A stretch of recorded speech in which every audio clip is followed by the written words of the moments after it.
बचे हुए कुछ आसन्स के बारे में जो कि हमें हेल्प करता है रिड्यूस करने में अस्थमा को। ठीक है, तो सबसे पहला हमारा जो आसन है वह है उत्तेन मडुका आसन। ठीक है, कि ये आसन कैसे परफॉर्म किया जाता है। ठीक है, सबसे पहले वज्रा आसन के फॉर्म में बैठो।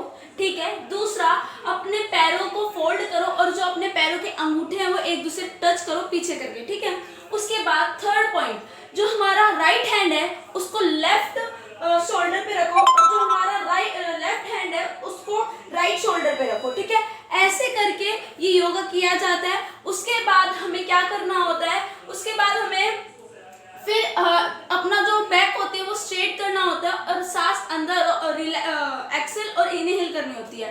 ठीक है, और फिर नॉर्मल फोर्थ पॉइंट अपनी पोजीशन में आ जाना है, मतलब पहले हाथ हटाओ, फिर दूसरा हाथ हटाओ, फिर अपने पैरों को सीधा करो और एक नॉर्मल कंफर्टेबल पोजीशन में आ जाओ। ठीक है, अब हम बात करते हैं इस आसन के बेनिफिट्स के बारे में। तो सबसे पहला बेनिफिट जो है वो है to remove the extra fat. ठीक है, दूसरा अस्थमा से ये हमें हेल्प कराता है रिड्यूस कराने में। तीसरा ये ब्लड सर्कुलेशन को अच्छा बनाता है, बेटर बनाता है।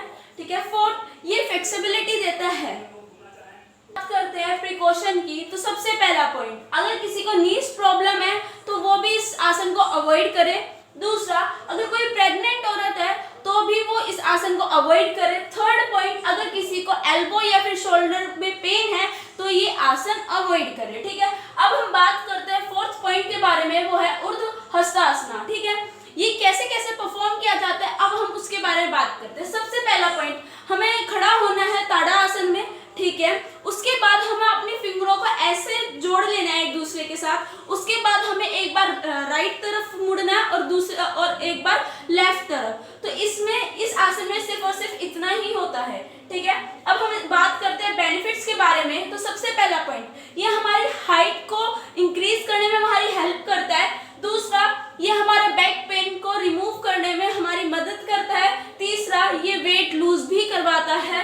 और चौथा, ये अस्थमा को कंट्रोल करने में भी हमारी मदद करता है। ठीक है, और जो ये आसन है वो किस किस को परफॉर्म नहीं करना चाहिए, मतलब इसके प्रिकॉशंस क्या क्या है। एक प्रेग्नेंट औरत को ये आसन नहीं परफॉर्म करना चाहिए। दूसरा, अगर किसी इंसान को सिर में दर्द है तो वो भी इस आसन को अवॉइड करे। ठीक है, अब थर्ड पॉइंट, लेग्स पेन, अगर किसी को लेग्स पेन है तो वो भी इस आसन को अवॉइड करे। तो फ्रेंड्स, जो हम पहले से आसन पढ़ चुके हैं हम वो आसन वापस रिपीट नहीं करेंगे क्योंकि उसको रिपीट करने का कोई फायदा नहीं है। ठीक है,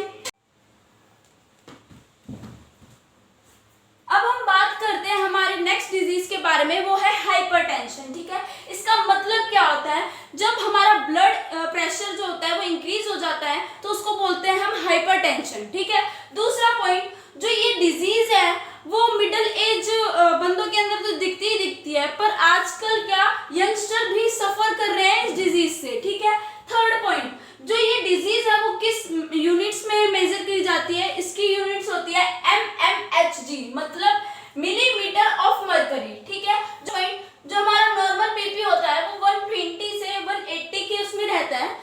ठीक है, अब हम बात करते हैं कुछ आसन्स के बारे में जो कि हमारी हेल्प करती है इस डिजीज को रिड्यूस करने में। ठीक है, सबसे पहले आसन की बात जो हम करेंगे वो करेंगे उत्तेन पद्मा आसना। ठीक है, ये जो पोस्चर है, मतलब जो ये आसन है वो कैसे परफॉर्म किया जाता है उसके बारे में हम जानते हैं। सबसे पहले क्या करो, अपनी कमर के बल पे लेट जाओ, जैसे सिंपल हम लेटते हैं वैसे लेट जाओ। ठीक है, अपने बॉडी को बिल्कुल नॉर्मल रिलैक्स करो और अपने हाथ को जमीन पर टच करो।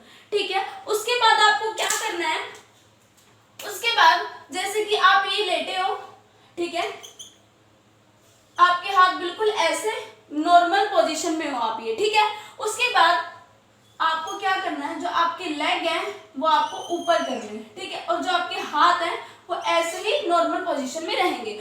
आप इस पोजीशन में जितना देर तक रह सकते हो रहो। ठीक है, उसके बाद नॉर्मल पोजीशन में फिर से आ जाओ।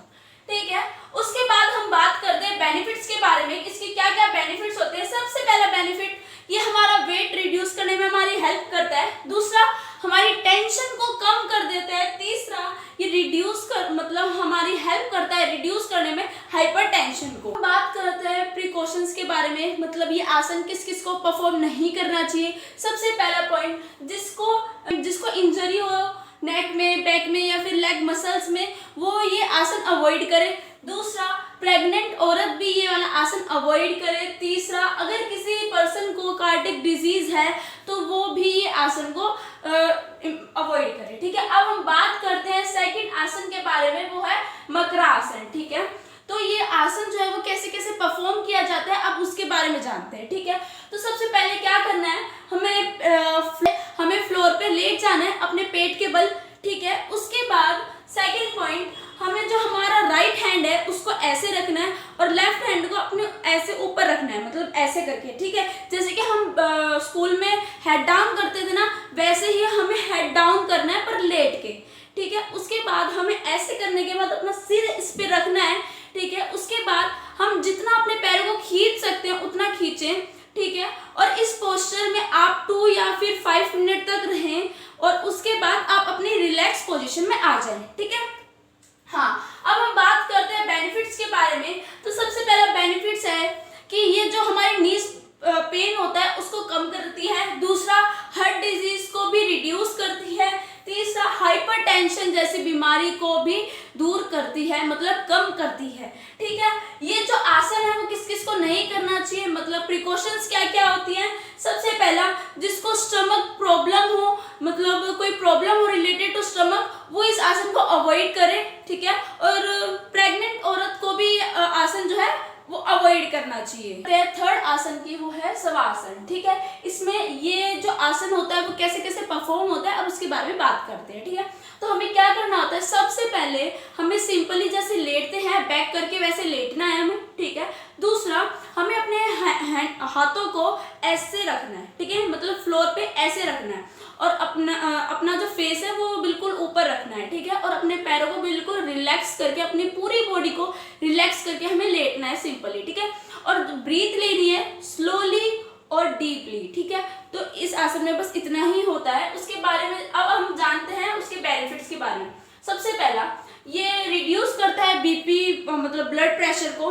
ठीक है, दूसरा, ये स्ट्रेस या फिर टेंशन को रिड्यूस करने में हमारी हेल्प करता है। थर्ड, ये बॉडी या फिर माइंड को रिलैक्स करने में हमारी हेल्प करता है। ठीक है, ये जो आसन है वो किस किस को परफॉर्म नहीं करना चाहिए, मतलब प्रिकॉशंस क्या क्या है, मतलब जो इंसान अपने बैक पर नहीं लेट सकता वो कृपया करके ये आसन ना करें। ठीक है, बात करते हैं फोर्थ आसन के बारे में, वो है नदी शोधायन प्राणायाम। ठीक है, ये जो आसन होता है वो कैसे परफॉर्म किया जाता है, पहले उसके बारे में बात करते हैं। सबसे पहला पॉइंट, अपने कंफर्टेबल पोजीशन में बैठ जाओ जिसमें आपको कंफर्टेबल हो। ठीक है, उसके बाद अपनी जो फिंगर्स हैं उनसे क्या मतलब ऐसे, ये जो चीज़ें ये दोनों ऐसे ओपन करो, ये दोनों क्लोज करो ऐसे। ठीक है, इसके बाद एक थंब अपने नोज पे रखो और ये जो फिंगर होगी वो इस नोज पे होगी, मतलब इस साइड के नोज पे होगी। ठीक है, उसके बाद एक्सहेल और इनहेल करो, मतलब इन उंगलियों से इनहेल करो और इस थंब से एक्सहेल करो। ठीक, अब हम बात करते हैं बेनिफिट्स के बारे में। तो सबसे पहला पॉइंट, ये इंक्रीज करता है हार्ट रेट को। ठीक है, दूसरा पॉइंट, ओपन द लंग्स, मतलब ये लंग्स को अच्छे से ओपन कर देता है। ठीक है, थर्ड, ये इंक्रीज करता है एनर्जी को। फोर्थ, ये कंट्रोल करता है हमारी बॉडी वगैरह को भी। ठीक है, फिफ्थ, ये टेंशन जो हमारे दिमाग में टेंशन वगैरह होती है उसको भी रिड्यूस करने में हमारी ये आसन हेल्प करता है। ठीक है, प्रिकॉशन क्या है, मतलब ये जो आसन है वो किस किस को परफॉर्म नहीं करना चाहिए। सबसे पहला पॉइंट, जो कि सफर कर रहा है किसी इन्फेक्शन से उसको ये वाला आसन नहीं करना चाहिए।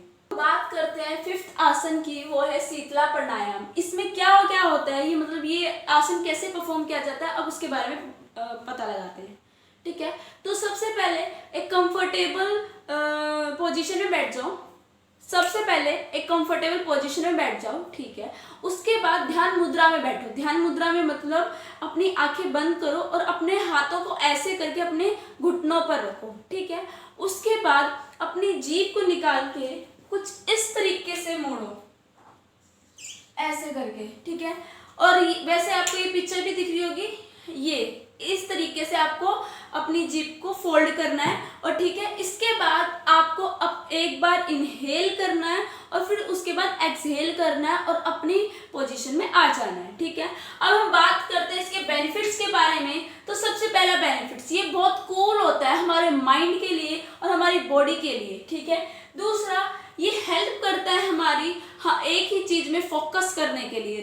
तीसरा, ये हमारी हेल्प करता है हमारे एंगर को रिड्यूस करने में, अपने हमारे गुस्से को कम करने में, ठीक है। उसके बाद अगला पॉइंट है कि ये हॉट वेदर में बहुत यूजफुल होता है, क्योंकि हमने अभी पहले पॉइंट में पढ़ा, ये कूल कर देता है हमारी बॉडी और माइंड को, ठीक है। अब हम बात करते हैं प्रिकॉशंस के बारे में, मतलब ये आसन किस किस को परफॉर्म नहीं करना चाहिए। सबसे पहला, जिसको लो ब्लड प्रेशर हो, ठीक है। दूसरा, अगर किसी इंसान को रेस्पिरेटरी डिजीज है, जैसे कि अस्थमा की प्रॉब्लम है, तो वो ये आसन अवॉइड करें। तो फ्रेंड्स, ये हमारी लास्ट वीडियो है इस योगा एंड लाइफस्टाइल चैप्टर की। तो अगर आपको मेरी वीडियो अच्छी लगी है तो प्लीज़ लाइक, शेयर और कमेंट कर दीजिएगा, और सब्सक्राइब करना तो बिल्कुल भी मत भूलिएगा। Thank you.